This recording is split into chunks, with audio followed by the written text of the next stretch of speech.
Ma used to turn statements into yes or no questions. Na mostly used to turn statements into queries. Ma and na are similar in the following ways. Both go at the end of a statement. Both of them can form questions. Both of them are pronounced in neutral tone. Na and ma. These two particles have different uses.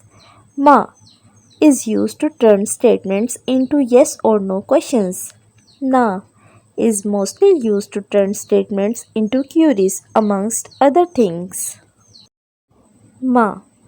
Ma is a question particle that is used to turn statements into yes or no questions. 你会中文吗?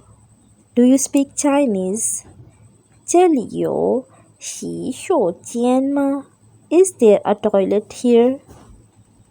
Na. The particle na has more uses than ma, forming queries or asking back questions.